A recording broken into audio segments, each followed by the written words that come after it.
Button. All righty, we're live. Hello, Kat. Hey, Dan. Hi, guys. Kat Howard here with Windermere Real Estate in Woodinville, Washington, joined by Dan Mellis with Nexa Mortgage. And we are here to answer all of your real estate and lending questions and kind of give you a little bit of a hint as to what is going on in the market right now. Right, Dan? Absolutely. That you know what? Let's kick things off. You've got a beautiful listing over at McKees Beach, I do. and let's take a look at that one. Hang on. It's a cutie pie. So you guys, you cannot see the water from in the house. That's the disappointing part. Okay. It's listed for $725. I'm holding it open this evening from 5 to 6:30. It is absolutely adorable. Vaulted ceilings with exposed beams and original 1950s wood plank ceiling. It's got air conditioning. It's, a nice modern kitchen with lots and lots of storage, full-size range. It's got a big bathroom that also has full-size laundry in it. 2 bedrooms. One of them has a big closet. And then there's the main living area, which is essentially a great room style. So the kitchen, dining, and living all in one space. With windows that look towards the beach, but no beach view. I know. That's okay. It's 2 doors down from the beach access, and the beach is right there. And you literally can walk miles on the beach. You can walk to Kayak Point Regional Park. I'll tell you what, that is so. Just looking at the picture, it's so soothing.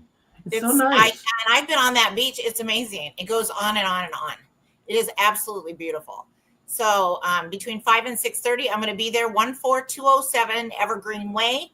The address is in Stanwood, but it is McKees Beach. So it says it's a private road, but I'm having an open house. So come on down. So anyway, I've got it advertised everywhere on Facebook, Instagram, TikTok, YouTube, you name it. I zip your flyers out to 3,500 agents in the Puget Sound area. I am hoping that a couple people show up. I just need to get some people in there. It's just small square footage, 703 square feet. Well, I gotta tell you that place, that looks like a little piece of paradise right there. It really is very soothing, and it's kind of off the beaten path, and it's a dead end street right there. It's a privately owned road. Yeah. There's about 90 homes in that community. They take care of all their own stuff. I believe they even have their own water system, and they manage the hillside behind with, they have an arborist come through there, I believe, once a year. And judiciously take down trees or branches as necessary. And they also maintain that road going into the community. So, the HOA, I think, probably does a pretty good job in there. But, and then you also have 5 beach access points and 2 boat launches. So it's cool. And people have mooring buoys out there. You can ask the HOA, but as far as I understand, anyone could buy a mooring buoy and put it out there if they own a piece of property there. And then you can moor a boat out there in the water during the summer months. Memorial Day to Labor Day, I believe, is the time frame. So McKees Beach, very good place. Mm-hmm. Great for walking because it's just flat down there. So you see a lot of people out walking on the nice days. So it's really cool. Really cool. And there's a sidewalk up that goes along the road, except for when the road gets a little narrow. And you can imagine why. Just use your imagination. You're coming out of the beach going up. Anyway, but there's a sidewalk that goes all the way to the street. So the main road through there, Marine Drive. So you can walk pretty safely up to the road up there. So nice. Oh, that's good. So anyway, 725. Come see it. I'll be there. And so will Mr. Fat Tuesday for that matter. Anyway, so that's my listing. I'm going to hold open today. Then tomorrow I'm going to head over to Wenatchee and I'm going to show a house that's just a little over $1 million over kind of close to Rocky Point area, and to some clients that have been looking for 4 or 5 months now. and they think that this is the one. And so we're going to go take a look at that and see what we think of it. So, yeah. So well, that'll be fun. It's going to be a little warm over there tomorrow. I think it's going to be like 90 degrees. Well, be a nice day. It beats 37 degrees and rain, yes. which is, Yes, it's going to be sunny. We like be that. nice and warm and sunny. So that's good. Well, let's move over to you want to get on with the stats? Yeah, I was just looking at some of these stats, and they're really fascinating. Yeah, so some of this is going to be affected by the holidays, Dan. Right? So we kind of talked about that because I put a house on the market just before Memorial Day, and we had it. We did our offer review date the Saturday before Memorial Day, which is really not a traditional way of handling multiple offer situation. The reason we did that is because I had an inkling that there would be less activity over the Memorial Day weekend. And I feel like the numbers usually bear that out. But now that the multiple listing service is putting out this new data, it shows how many multiple offers were turned in, what percentage of the contracts were turned in were actually involved multiple offers. And I was right. I saw the data. I was like, oh my gosh. So a few days after Memorial Day, I pulled the data from Memorial Day week, from like the Thursday to the next Wednesday, to see what percentage of offers were multiple offer situations, how many contracts had multiple offers. And it was much less than normal. So for King County, it was down about 5 to 7%. It was 25% of the contracts turned in involved multiple offers, which was down from 30 to 32, kind of in that range for like the last month or so. And then Snohomish County was marked. It was 17% of the contracts turned in Snohomish County involved multiple offers, which is way down from normal. Normally, you would have, 32%. And let's see, and right now it's the multiple offer situation is waning. So as we're moving forward here, it is becoming less and less. But it was even less during that holiday weekend, which for me justifies me telling sellers don't list your home when you're over the holiday weekend. Right. Don't do makes that. Sense. Don't do Wait that. till after the holiday. You may have more competition from other sellers that have done the same thing, but you'll also have more buyers out there looking. And that the percentage of multiple offers for turned in contracts will increase that next week. I guarantee it. So, and sure enough, for buyers on the converse, Dan, they should be out looking on the holiday weekend, right? And writing offers. That's when you should. Yep. Less competition from other buyers, right? So that's right. So I think it's a great buying opportunity. These major holiday weekends. July 4th is the next one coming up. And that is going to be a 3-day weekend because July 4th falls on a Friday. And so that also will be a great weekend for buyers to get out there and make offers on properties with less competition. And so just keep that in mind. It's not a bad strategy. It's actually a good strategy. And sellers don't list over the holiday weekend. Wait till the next week. There'll be more buyers making offers. So King County, turns out 29% of sellers went under contract that May 18th to May 24th. And I believe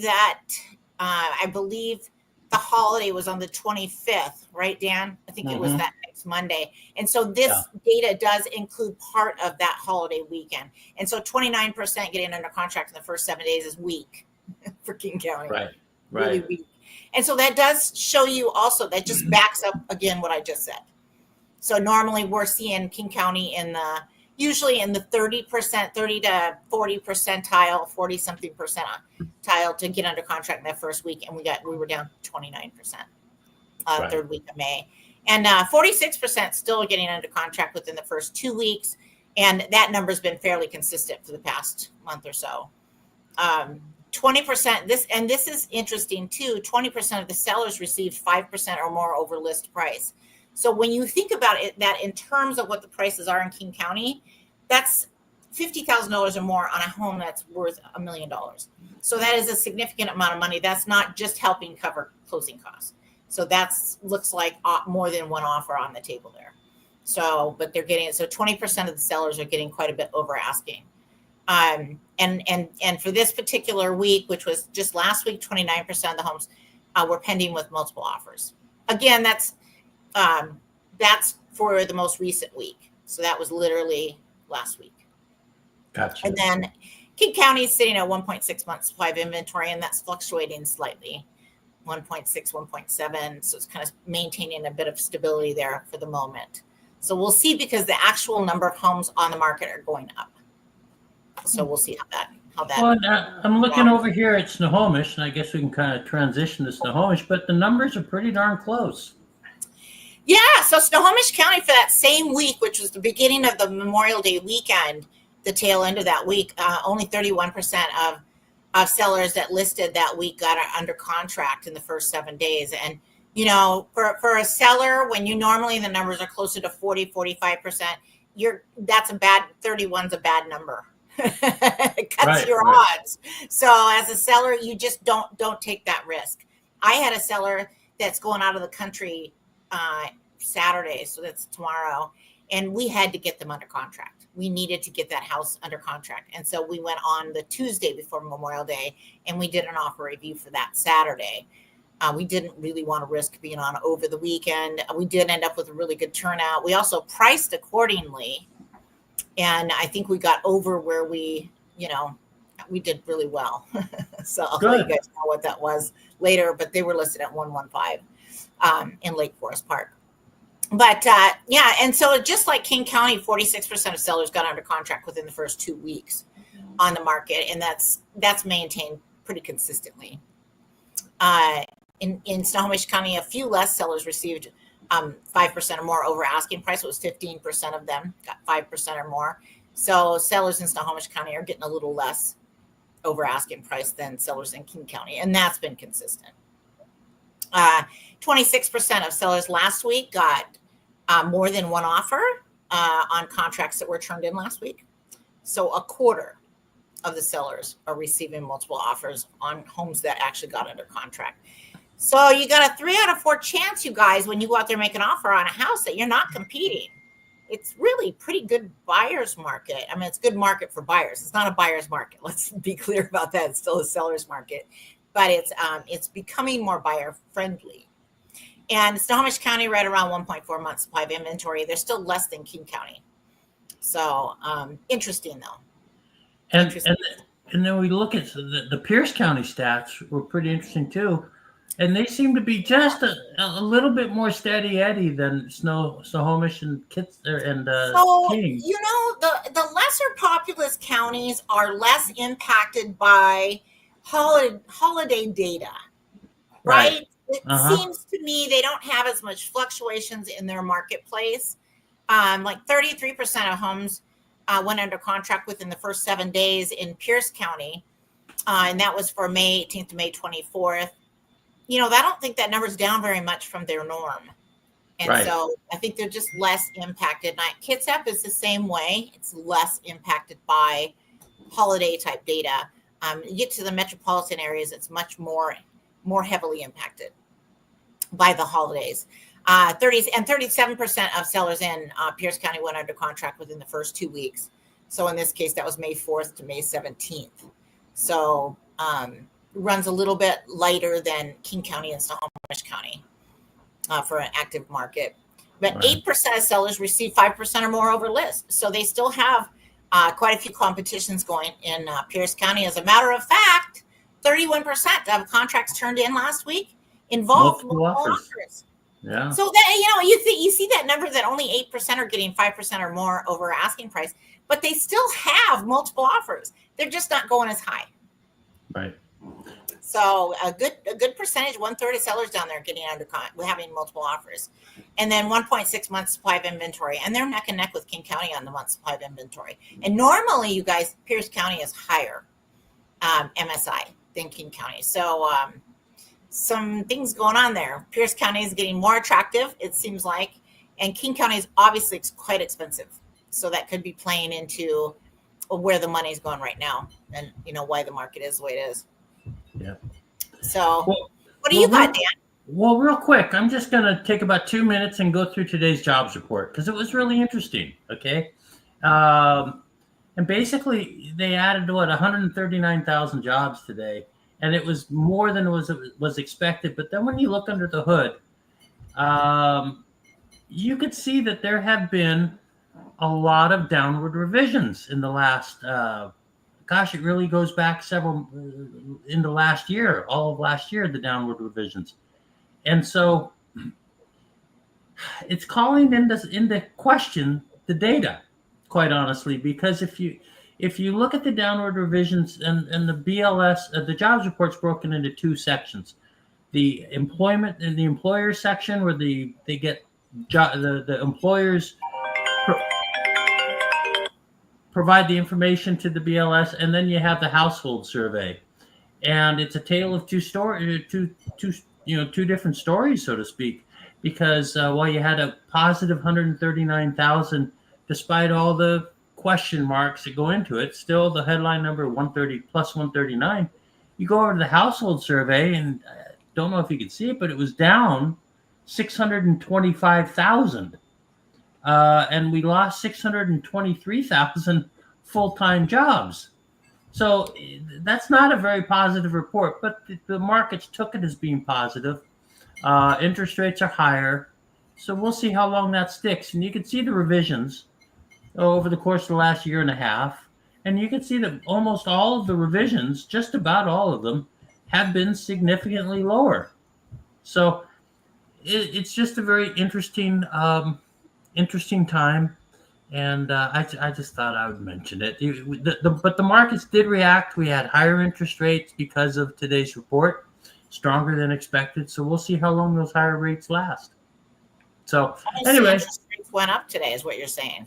They did go up today. Yes, they did. Dan keeps telling me the interest rates are coming down, and you guys, he's going to be right someday. Yes, and he'll be going, "Ha ha! I told you so." He's been saying that for 3 years. Well, not 3 years, but anyways, I mean, you and everybody else. Well, it's been a rough period of time, quite honestly, for everybody. And so since the end of since mid 2022, when we had everything, all the prices, just going down at record paces, and real estate kind of tanked the last half of 2022. To be fair, a lot of sellers out there just slashing prices by hundreds of thousands of dollars, taking offers that were hundreds of thousands of dollars low, and it was a bloodbath for a lot of sellers out there. And and they sat on the market for months. But the market is, as steady. It's recovered nicely. It's recovered nicely, so it's just a short-term deal, but still. We're back. Yeah, we're just about back to 2022 highs. Which were about April, May in there.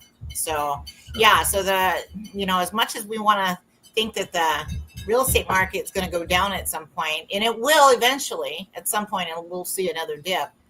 And it'll probably dip a little this summer, right? So normal trends would indicate that it's gonna soften a bit this summer, right, Dan? It always does. Feels like it's softening now. The numbers show that it's softening a little. It's still a strong seller's market, but we are going to see buyers being able to get better deals, and that's my dog bowl surfing over here. So I should be feeding him. Anyway. Well, just a second. On that note, I'll let you get going over to McKees Beach, because you got an opening to go to, open house, right? Oh, yep. And I'll let you feed poor Fat Tuesday, Mr. Fat Tuesdays. I know. I just wanted to make the point, though, that this is a great time for buyers. Because I know, we talk a lot about sellers and when you should list, and et cetera, and what to expect in the marketplace. Hey, mister, I'm right here. But it is also, it's a great buying opportunity now for buyers out there. So interest rates may not be cooperating, but I don't anticipate that they're going to cooperate very well. Well, real quickly, I'll put this in less than 60 seconds. But we were talking the other day about that zero down payment assistance program with the 2-1 and marrying that with the 2-1 buy down. And if you do have a seller that's looking to negotiate so much, I think for 90+% of the buyers that are out there, you're better off negotiating on selling concessions that you can apply directly to the deal than on Yes. price. And Right. if you have those options and you don't have a ton of money in the checking account or in your bank account, you don't have a ton of liquid assets right now, but you still want to buy a house, this is the perfect time to do that because you got more flexibility. You're gonna have willing sellers, right? You're gonna have sellers that have been on the market. So half the listings have been on the market 30, 60 days or more. And so knowing that, buyers can just focus on homes that have been on the market for a while. And I'm not. You know that you can negotiate with those sellers, and there's a good chance you can ask for, a 2-1 buy down, which is going to cost the seller, what is it, a couple percent? Just a little over 2%. Yeah, about 2.2%. And that'll get you a 2% less interest rate for your first year of mortgage payments, and a 1% reduction the second year.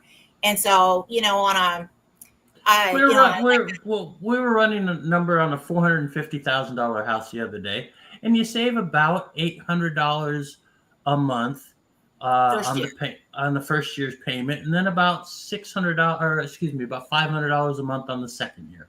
So it's a pretty significant savings, and basically you're getting the selling concessions back in the form of lower monthly payments. Right. And then you could also, at the same time, if the seller's willing to negotiate a little further, rather than asking them for a price reduction, if you think the house will appraise, the other thing you can do is you can ask them for part of your closing costs to be paid, to save you, money out of your pocket.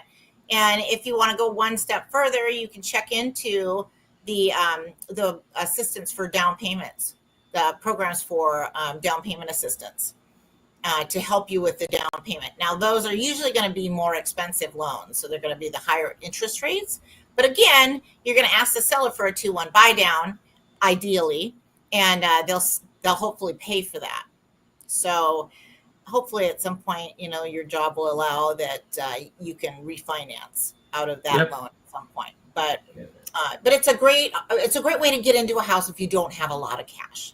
That's right, and it's something. And that's the thing. If you have the income but not a lot of cash, it's a great strategy to employ. And the thing is, you can't always employ it because when you're looking at a offer, you're you're doing the listings and you're receiving offers. And when you get an offer, when it's a hot market, you got one for 25,000 over, another one for 50,000 over asking, and then you've got another offer coming in that's asking for 4% or 5% closing costs. I mean, you at least get a giggle out of you, right? I mean, at least just a little giggle. Just go, no, guys, not now, not for 7 days on the market. You can't do that. Can't do that. But I'll tell you, on a lot of the houses now, the sellers will now consider that offer, whereas they may not in a different circumstance. So that's right. And summertime, that number goes up significantly, and there are more choices for buyers. That's why we're really emphasizing it's a good time for buyers right now. Back a couple months ago, inventory was about half of what it is now, and there just weren't the choices. I mean, you could be watching the listings come on the market and see nothing that appeals to you. Now you're likely to see more things that appeal to you. And of course, you're not jumping on those first ones that come on the market. You're going to wait for the ones that are going to be there for 30 to 60 days to see who might be willing to negotiate. And a lot of them, you guys probably started too high, so they may have to do a price reduction. But your broker should tell you what the value actually should be or what the price actually should be. And then hopefully you can negotiate that and also get a little extra for a 2-1 buy down or some closing costs. I mean, that's kind of why we're putting the emphasis on it's a great time to buy right now, because there just are not that many multiple offer situations overall. Right. Well, basically, you're the only game in town. You're the engineer of the train. What's that? You're the buyer. When you are the only game in town, you're the engineer. You're the conductor of the train. You're running the show. The seller loses control when the buyer is making an offer. They can try to hold their line. They can say, I'm not going to sell below this price, but you have to consider, every seller has to consider a serious buyer and what they're offering, because they may not get another offer for a while. And so, you will be taken seriously. Unless you lowball, then you're not going to get anything. Right. Because rather than a seller take a really low offer, so you come in 100 low, rather than a seller take a low offer, their broker's going to say, why don't we just lower the price 50 and see if we can gain some traction and get some more buyers out here. That's why lowballing doesn't usually work, guys. So a lot of people think, I can come in $100,000, $200,000 less than the asking price. Oh, sure you can. Yeah. But the likelihood of you getting the seller down that far is very unlikely. Right. So, and for the same reason I just mentioned, is they would rather try lowering price by a smaller increment and seeing if they could get some traction that way. So, Anyway, on that note, Dan, I'm going to bugger out of here. I got to fly. Got to get my dog fed. He's throwing a big old Mr. Fat Tuesday, throwing a little bit of a hissy fit over here. So, doing his bowl surfing. He's going to break a plate. All righty, Kat. Take care. Yeah. Good luck at the open house. Thank you. Bye, guys.